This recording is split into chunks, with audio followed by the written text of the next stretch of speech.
በኢትዮጵያ ሊቃውንት ሶስት የማሰቢያ ቦታዎች አሉ። እንደ ሳይንሱ አይደለም፣ ትንሽ ለየት ይላል። አንደኛው ሆድ ዕቃ ነው፣ ኩላሊት ወይም አንጀት አካባቢ ነው። ሁለተኛው ልብ ነው። ሶስተኛው ናላ ወይም ብሬናችን ነው። ስለዚህ ምን የሚባል አባባል አለ? ከአባባሉ ጀምሬ በጣም እየተነተን ነው እንሄዳለን። ኩላሊት ያጤሰው፣ ልብ ያመላለሰው፣ ናላ ያወረሰው። ትልቅ አባባል ነው። ኩላሊት ያጤሰው ማለት ሆድ ዕቃ አካባቢ ነው። ልብ ያመላለሰው መካከለኛው ነው። መጨረሻ ላይ ጫፍ ላይ የሚገኘው ናላ ያወረሰው ይባላል። በመሰረታዊ ነገሩ አራት ባህሪያት አሉ። እሳት፣ ውሃ፣ ነፋስ፣ መሬት። ኃይልም አላቸው። ጠባያቱም ኃይሎቹም አዎንታዊና አሉታዊ ነገርን በሰውነታችን ላይ ያሳድራሉ። ስለዚህ የሰው ሆድ ዕቃ የሚመራው በውሃ ባህሪ ነው። አሁን ሆድ ዕቃ አካባቢ ላይ ስላለን ነው። ደረታችን የሚመራው ሳምባችን አካባቢ ነፋስ ነው፣ እስትንፋስ አካባቢ ነው። ጭንቅላታችን የሚመራው በእሳት ባህሪ ነው በመባል ወይም በዚህኛው አይነት ነበልባል ባላት በሰ ይወከላል። ይሄ በአ ይወከላል፣ ይሄ በመ ይወከላል። ሶስቱ ትልልቅ ነገሮች ማረፊያ እንደሆኑ እንረዳለን፣ እናውቃለን። ለምሳሌ የብሬናችንን ወይም የአንጎላችን የልባችንን መጨረሻ ኩላሊት ላይ ስንወርድ አንጎል ዋናው ማዕከል ነው። እንደምናውቀው ምክንያታዊ ሊሆን ይችላል፣ ትንተና ይወዳል፣ እቅድ ማውጣት ይወዳል። ስለዚህ ሞር ትኩረት የሚሰጠው ከእውቀትና እውቀት ጋራ ነው። ቀኝ ክፍል አለው፣ ግራ ክፍል አለው። ግራ ክፍል ሞር ከቋንቋ ጋራ ከትንተና ጋር ይያያዛል። ቀኙ ደግሞ ከተመስጦ ከራእይ አካባቢ ጋር ይያያዛል።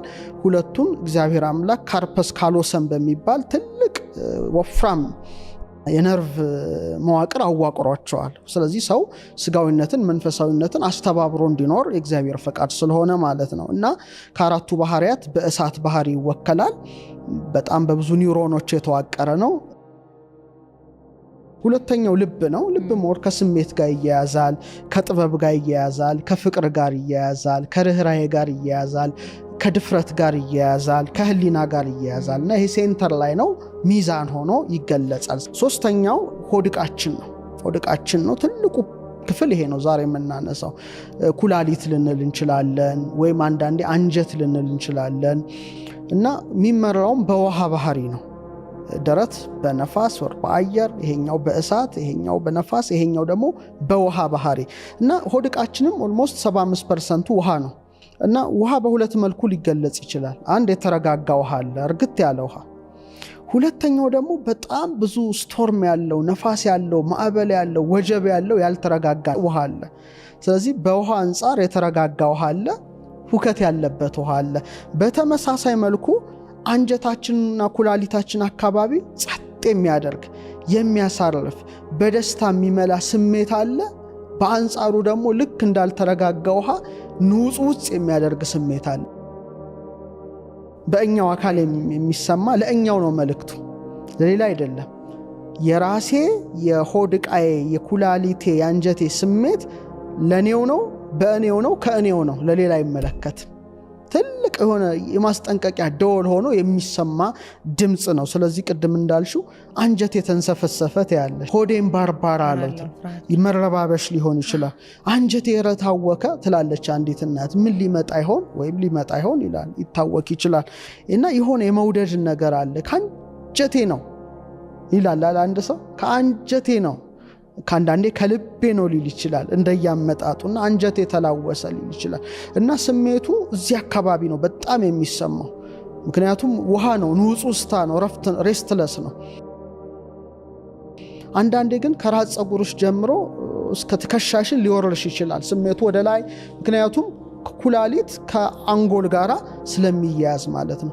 ስለዚህ ይሄ ትልቅ የማስተዋል ሴንተር አድርጎ እግዚአብሔር ለእያንዳንዱ ሰው የሰጠው ትልቅ የማስተዋል ቦታ ነው ማለት ነው። ስለዚህ ስለ ትልቁ የሰውነት ክፍላችን ነው እያወራን ያለ ነው እንጂ ስለ ምግብ መፍጨት መድቀቅ አይደለም። ከፍ ወዳለው ደረጃ መውጣት አለብን። ዳዊት ይገርመኛል። በመዝሙር 25 በቅንፍ 26 ቁጥር 2 ላይ አቤቱ ፈትነኝ መርምረኝ ካለ በኋላ ኩላሊቴንና ልቤን ፈትን ይላል። ስለዚህ ኩላሊት እንደውም በኢትዮጵያ ሊቃውንት እይታ በግራና በቀኝ በሁለት ወገን የሚገኝ ክብ እንክብል የባህሪ ሚዛን፣ ሁለትነት፣ ትክክልነት ያለው ይሉና ሌላ ሁለተኛ ግብሩ ግን የፍትወት መነሻ ነው ራሱ ሴክሹዋሊቲን ያነሳሳል። ይሄ ቦታ እንግዲህ ከማስተዋል ደግሞ ይዘልና የጾታዊ ግንኙነት ፈቃድ ማነሳሳት ልክ እንደ ውሃ ነው ማለት ነው። የሚያቀብጥ የሚያናውጥ የስጋዊ ስሜትም መነሾ ሆኖ ይገለጻል ይሄ ቦታ። ስለዚህ አንድ ነገር ሆኖ ግን ብዙ ነገርን ማከናወን የሚችል ነው።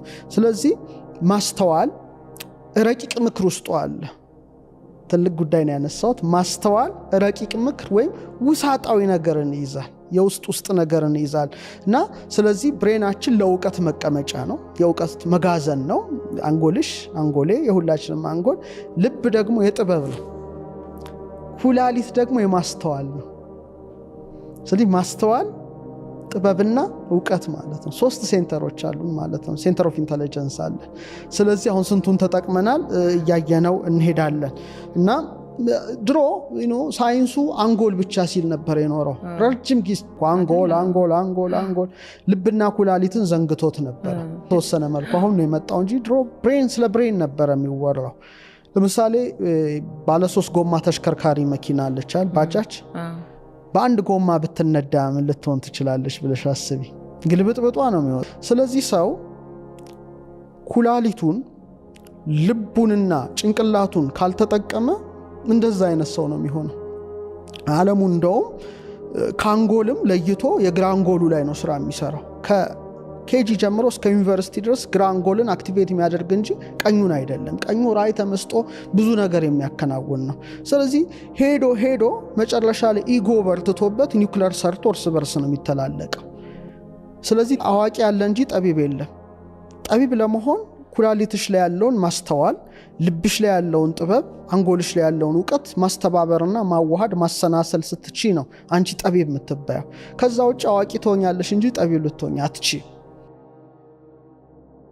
እግዚአብሔር ግን 3ቱንም እንድናስተባብር አድርጎ ፈጥሮናል። ለዚህ ነው ኩላሊት ያጤሰውን ልብ ያመላለሰው ናላ ያወረሰው የሚል ኢትዮጵያዊ የጥበብ ቃል ያለው። አሁን ደግሞ ሳይንሱም እንዳልሽው ያደገ ሲመጣ በ3ቱ መካከል ያለውን ግንኙነት አወቀ። ለምሳሌ በሆድ ዕቃሽ ላይ ወይም በአንጀትሽ ወይም በኩላሊትሽ አካባቢ ያለውን ማስተዋል እና አንጎልሽ ላይ ያለውን እውቀት የሚያስተሳስር ባለ 2 አቅጣጫ የግንኙነት መረብ አለ። ይሄ እንግዲህ ገት ብሬን አክሲስ ይባላል። ይሄ እንግዲህ እግዚአብሔር በተፈጥሮ ለሰው ልጅ የሰጠው ነው። ደስ ይላል። እንደ ሚዛን ማለት ነው። ሚዛን 3 ሚዛኖች የተያያዙ ናቸው፣ አገናኝ ያላቸው ማለት ነው። እና የሚገርመው ይሄ አውታር ከ100 እስከ 500 ሚሊዮን የነርቭ ሴሎች አሉት። ይሄ በጣም የሚገርመው ነው። አሁን ልብም አሁን የተረጋገጠው ብቻውን ማሰብ ይችላል። ብቻቸውን መከወን ይችላሉ፣ ተዋህደውን መከወን ይችላሉ። ስለዚህ በልዩነት ውስጥ አንድነት፣ በአንድነት ውስጥ ልዩነት አለ ማለት ነው። ከ30 በላይ የተለያዩ የነርቭ አስተላላፊዎችን ይሄ ቦታ ያመነጫል። ለምሳሌ ሴሮቶኒን ሊያመነጭ ይችላል ወደ 90%። ያ ደስተኛ እንድትሆኝ ያደርግሻል። ደስተኛ የኒውሮን አስተላላፊ ሊያመነጭ ይችላል። 50% ደግሞ ዶፓሚን ሊያመነጭ ይችላል። ማን ጊዜ ተነሳሽነት ደግሞ እንደገና ጋማ አሚኖ ቢውትሪክ አሲድ ሊያመነጭ ይችላል። ያ ደግሞ መረጋጋት፣ እርጋታ።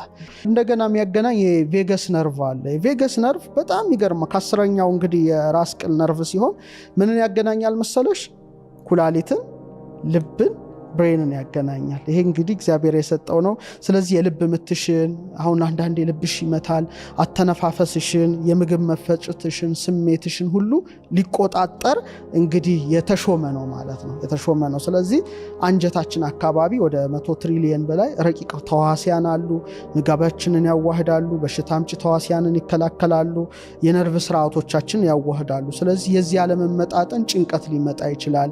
አይምሮሽ ፍዝዝ ማለት ነገሮች ሊመጣ ይችላሉ። ጭጋግ ነገር ሊኖር ይችላል እና ብቻ እግዚአብሔር ባወቀ ለሰው ልጅ ይህንን ኃይል ሰጥቷል። ለምሳሌ አደጋ የሚፈጠር ከሆነ፣ መከራ ሊመጣብሽ ከሆነ፣ የሆነ ችግር ሊመጣ ከሆነ ሁከተ አማዎት ይባላል። አንጀትሽ ይታወካል። በቃ ወይ ሐዘን ቅርብ ቤተሰብ ወይ መኪና ሊገጫ ይሁን ሊሞት ይሁን ብቻ የሆነ ነገር ንብረትሽ ሊቃጠል ይሁን ሊጠፋ ይሁን ብቻ እንደ አላርም ነው። ድንገት ነው ሳታስቢው የሚፈጠረው። ይሄ አስበሽ አቅደሽ አይደለም። በድንገት አንጀትሽ እንደ ቡጢ እንደዚህ ያለ ቦክሰኛ እጁን እንደሚጨብጥ ሆድሽ ይጠነክራል። እዚህ አካባቢ በጣም ነው የሚጠነክረው እና በቃ የጤነኝነት ስሜት አይሰማሽም። ይሄ ምንድነው የምታውቂው መሰለሽ? በድንገት የሚከሰት ነው እንጂ አስበሽው አይደለም። ሰዎች መለየት ስላለባቸው ይሄ ስሜት እግዚአብሔር ሲሾመው ልክ እንደ ውሃ ማዕበል ነው። ጎርፍ በድንገት እንደሚመጣ እንደሚያጥለቀልቅ ሳይታሰብ ነፋስ አነሳስቶት ይሄም ሳታስብ የሚነሳ ስሜት ነው። ለምሳሌ ይሄ አንጎልሽ ልብሽ ከመረዳቱ በፊት የሚፈጠር ስሜት ነው። ለዚህ ነው ኩላሊት ያጤሰው። ስለዚህ ኩላሊት ማጤስ ማለት መጀመሪያ የሚፈጠር ስሜት ነው ማለት ነው። ስለዚህ የውሃ ባህሪ ስለሆነ ሆድ ዕቃ በድንገት ይንቀሳቀሳል። በድንገት ምግብ መብላት ፍላጎትሽ ዝግት። ይሄ ማለት ምንድነው? የአደጋና የመከራ ስሜት ነው። ነፍስሽ እያስጠነቀቀሽ ናትና አንጀትሽ ስለታወከ የውስጥሽ መቅደስ ታውኳል፣ ተረብሿል፣ ጫጫታ ውስጥ ነው ማለት ነው። አደጋ ውስጥ እንዳንወድቅ አጥብቆ እየነገረን ነው፣ ወይም ሊመጣብን ያለውን ፈተና ቀድሞ እየነገረን ነው። ያን ጊዜ የራስሽን አማራጭ መውሰድ፣ ወይ መጸለይ፣ ወይ ቦታ መልቀቅ ካለብሽ ያን ቦታ መልቀቅ። ምሳሌ የሆነ ቦታ ውስጥ ሆነሽ ድንገት ውጪ ውጪ ውጪ ከዚህ ቦታ የሚል ስሜት ቢሰማሽ ቶሎ መውጣት አለብሽ ነው። ምን እንደሆነ አታቂው፣ በድንገት ነው ውጪ ያለሽ።